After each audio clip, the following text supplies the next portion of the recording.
নামতিৰ এটা কাহিনী নামতিৰ কাহিনীটো এইভাবে কম যে তাত আত্মশুদ্ধিৰ কথা আছে নামতি গৰাকীয়ে ঈশ্বৰৰ নাম গুণ লৈ থকা নামতি এটা নামতি গৰাকীও এনেকুৱা নামতি যে নামতি গৰাকীয়ে ভাবি থাকে যে ভগৱানৰ নাম লৈছো ভগৱানে বচাব ৰক্ষা কৰিব ভগৱানে এটা বিপদ আহিল নামতিক টকা পইচাৰ প্ৰয়োজন কিন্তু নামতিক ভগৱানে তেতিয়ালৈকে সহায় কৰা নাই নামতিয়ে 12 বজালৈকে নাম লৈ নিশা ঘৰত শুইছে শুই ভাবিছে যে এতিয়া ভগৱানেতো মোক নবচালে ৰক্ষা নকৰিলে মই কিবা এটা কৰিম বহুত দিন ধৰি নামতিক আকৌ নামতিৰ বন্ধুৱে টকা পইচা দি সহায় কৰে যিগৰাকী বন্ধুৰ নাৰিকলৰ বাৰী এখন আছে গতিকে সেইগৰাকী বন্ধুৰ নাৰিকলৰ বাৰীতে ভাবিলে নামতি এওঁটোতো আছে এবাৰ টকা নখোজো মই নিজেই কিবা এটা কৰোঁ কি কৰা যাওক ৰাতি নাৰিকলখিনি উঠাই দিয়া যাওক লগে লগে পুৰা পৰিকল্পনা কৰি তেওঁ গৈ তাত পালেগৈ নাৰিকল গছৰ ওপৰত উঠিল কিন্তু দুৰ্ভাগ্যবশতঃ নাৰিকল গৃহস্থৰ টিঙত এই গৃহস্থৰ টিঙত যেতিয়া প্ৰকাণ্ড নাৰিকল পৰিছে ভাবকচোন কেনেকুৱা শব্দ হ'ব এই শব্দ হোৱাৰ লগে লগেতো গৃহস্থ সাৰ পাইছে বাহিৰলৈ ওলাই দেখিছে নাৰিকল গছৰ ওপৰত চোৰ দেখি গোটেই ৰাইজক জগাইছে বোলে চোৰ আহিছে গোটেই গাঁৱৰ ৰাইজ আহিল একত্ৰিত হ'ল ওপৰলৈ দেখিছে নাৰিকল গছৰ ওপৰত উঠি আছে চোৰ বোলে ইয়াক নমাই আন এইবাৰহে মৰিলোঁ নামতিয়ে ভাবিছে শেষ প্ৰভু 12 বজালৈকে তোমাৰ নাম ল'লোঁ তাৰপিছতো ফল নধৰিলে যেনে তেনে মই কিবা এটা নিজেই মিলাইছিলোঁ এইটো কৰিম বুলি তাৰপাছতো তুমি মিলাই নিদিলা এতিয়া তললৈ যাওঁ নে মই ওপৰলৈ যাওঁ তুমিয়ে কোৱা কিবা এটা অন্তত মিলাই দিয়া তললৈ গ'লেতো এইসকলে মোৰ পিঠি বহল কৰিব ৰাইজ তলত সাংঘাতিক উগ্ৰ হৈ আছে তাৰপাছত নামতিয়ে কি কৰিলে ওপৰৰ পৰা ঈশ্বৰক চিন্তা কৰি নাম জুৰিলে হে কিনো তোমাৰ লীলা প্ৰভু কিনো তোমাৰ লীলা এ বৈকুণ্ঠলেহে আনিম বুলি গছত উঠাই দিলা তলৰ মানুহখিনি হৈছে আয়ো দেখি আমাৰ নামতি দেখোন বোলে কি গাইছে কিনো তোমাৰ লীলা প্ৰভু কিনো তোমাৰ লীলা বোলে বৈকুণ্ঠলৈ আনিম বুলি গছত উঠাই দিলা আয়ো দেখি আমাৰ নামতি কি হৈছে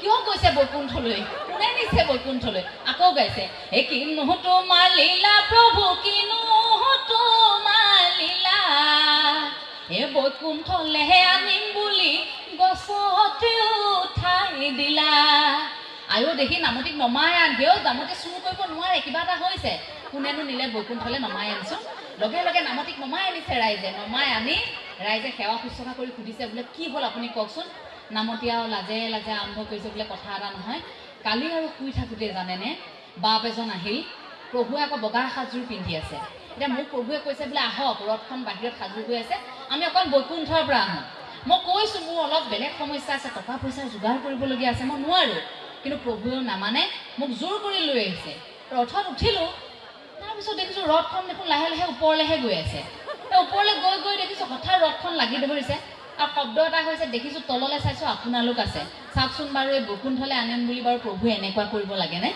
ৰাইজে ভাবিছে হায়ো দেখি এই মানুহটো নিমাখিত মানুহজন আমাৰে ঘৰত নাম কীৰ্তন কৰি থাকে তেওঁকনো বাৰু এনেকুৱা কৰিব লাগেনে যি কি নহওক তেওঁ সকলোৱে কিন্তু তেতিয়া সহায় কৰিছে কিন্তু নামতিয়ে সেইখিনি সময়ত ভাবিছে যে ৰাইজে মোক ইমান বিশ্বাসত লৈছে মই মোৰ সমস্যাটোৰ বিষয়ে কৈ দিয়াই ভাল হ'ব লগে লগে নামতিয়ে ক'লে যে মোৰ অলপ অভাৱ অনাটন হৈছে সেইবাবে আচলতে হয়তো মোৰ টোপনি নোহোৱাৰ বাবে এই ধৰণৰ চাগে মোৰ বিসংগতি হৈছে বোলে কি হৈছে মোৰ অলপ টকাৰ প্ৰয়োজন লগে লগে ৰাইজে আৰে আপোনাৰ বিপদ আমি কিয় সহায় নকৰিম কাৰণ গ্ৰাম্যাঞ্চল বুলি ক'লে তেনে সহায় কৰা এটা পৰিৱেশ থাকে যিয়ে যেনেকৈ পাৰে টকা দি নামতিক সহায় কৰিলে সেই নামতিগৰাকীয়ে যে লগে লগে অনুভৱ কৰিলে যে ৰাইজে মোক বিশ্বাস কৰিছে মই সঁচা কথাটো কৈ দিব লাগে সেইটো আত্মশুদ্ধি আত্ম উপলব্ধি আত্মসমালোচনা যেটো আমি সততে কৰিব নিবিচাৰোঁ এই আত্মশুদ্ধি আত্মপৰীক্ষা আত্মসমালোচনা আমি কৰিব লাগে কাৰণ আমি কি কৰি আছোঁ আত্মপৰীক্ষা নকৰিলে তাক অনুভৱ কৰিব নোৱাৰোঁ আমি কি কৰি আছোঁ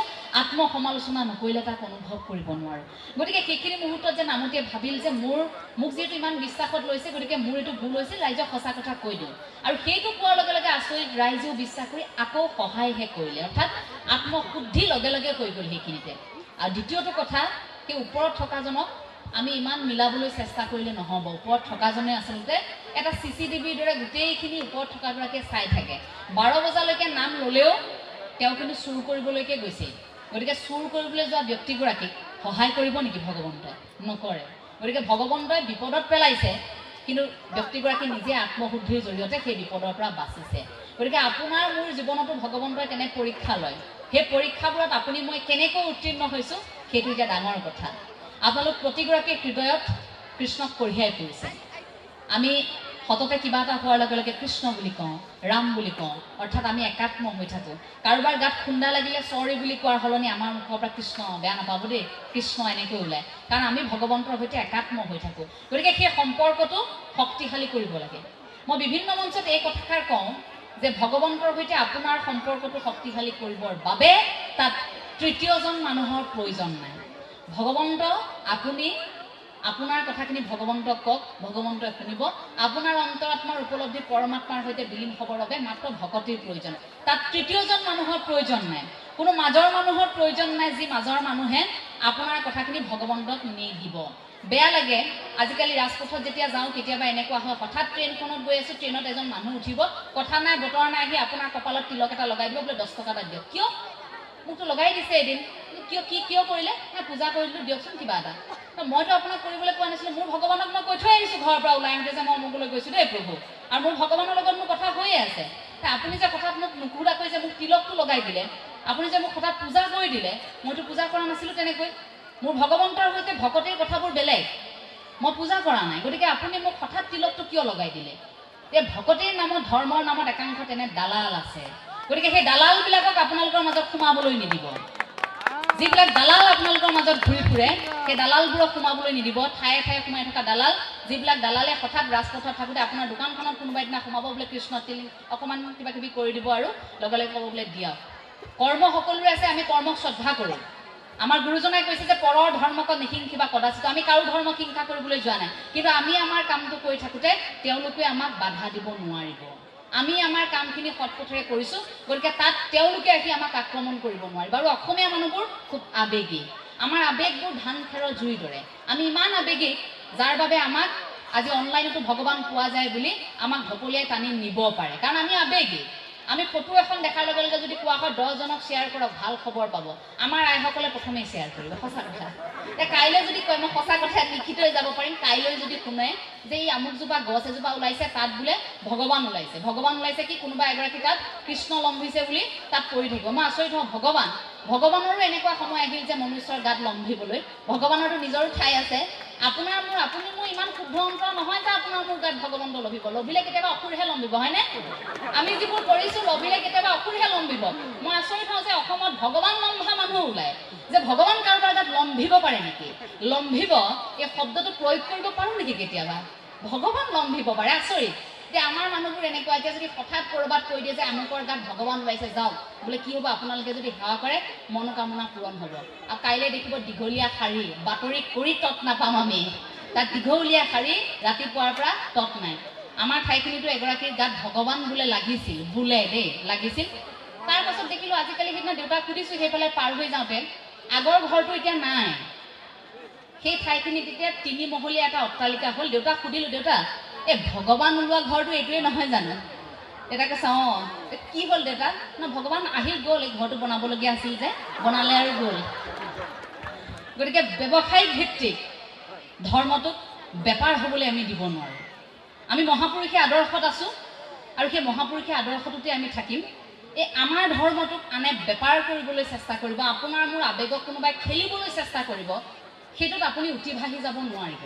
গতিকে প্ৰতিগৰাকী অসমীয়াই প্ৰতিশ্ৰুতিবদ্ধ হ'ব লাগিব যে আমি এই মহাপুৰুষীয় আদৰ্শটোকহে পালন কৰিম। আপোনাক জোৰ কৰি কোনেও অনা নাই। এটা কথা মনত ৰাখিব যে মহাপুৰুষীয় আদৰ্শটোত কাৰোবাক টোপ দি আনিবলগীয়া হৈছে নেকি? আজি অনুষ্ঠান দিলে আপোনালোকক আনোতে কোৱা হৈছে নেকি যে আপোনালোক আহিব, আপোনালোকক এনেকৈ দিয়া হ'ব, আপোনালোকক ইমান টকা দিয়া হ'ব, আপোনালোকক এনেকৈ আমি শুশ্ৰূষা কৰিম, এইবোৰ কথা দিয়া হৈছে নেকি আপোনালোকক? নাই হোৱা। আপোনালোক আহিছে, সত্ৰৰ সৈতে আপোনালোক জড়িত। আপোনালোকৰ সত্ৰখন আপোনালোকে ইমান সুন্দৰকৈ পৰম্পৰাৰে জীয়াই ৰাখিছে, তাত আপোনালোকক টোপ দিয়া হৈছে নেকি? সত্ৰ পৰিচালনা সমিতিয়ে আপোনালোকক টোপ দিছে নেকি যে আপোনালোক আহক, আপোনালোকৰ পৰিয়ালক আমি এনেকৈ সহায় কৰিম? কিন্তু ভাবি চাওক, একাংশ ধৰ্মৰ লোকে ধৰ্মান্তকৰণ কৰিবৰ বাবে তেনেকৈ কিন্তু মানুহক টোপ দিবলগীয়া হৈছে। গতিকে তেনেকুৱা টোপত আপুনি মই উঠি ভাহি নাযাওঁ। টোপ খাবলৈ গ'লে সেই বৰলিত লগা মাছটোৰ দৰে আপোনাৰ মোৰ অৱস্থা হ'ব। গতিকে সেই টোপটো আপোনাক মোৰ প্ৰয়োজন নাই। গুৰুজনাই আদৰ্শ দি থৈ গৈছে, সমাজ দি থৈ গৈছে, তে সেই আদৰ্শ আৰু সমাজত আপুনি মই থাকিম য'ত সাম্যবাদৰ কথা থাকিব, য'ত এক ঈশ্বৰবাদৰ কথা থাকিব। নালাগে ভগৱন্তৰ বাবে বেলেগ ঠাইত গৈ কামনা কৰিবলৈ। পিতৃ মাতৃক ভকতি কৰক, মানুহৰে সেৱা কৰক, গুৰু দেও নাম ভকত। বোলে আদিগুৰু জগতগুৰু শ্ৰীমন্ত শংকৰদেৱ গুৰুজনা পিতৃ মাতৃটো আছে, আদিগুৰু আৰু শিক্ষাগুৰুসকল আছে। সমস্ত গুৰুক আমি সেৱা কৰিম। তাৰ পাছত আহিলে নাম, আমি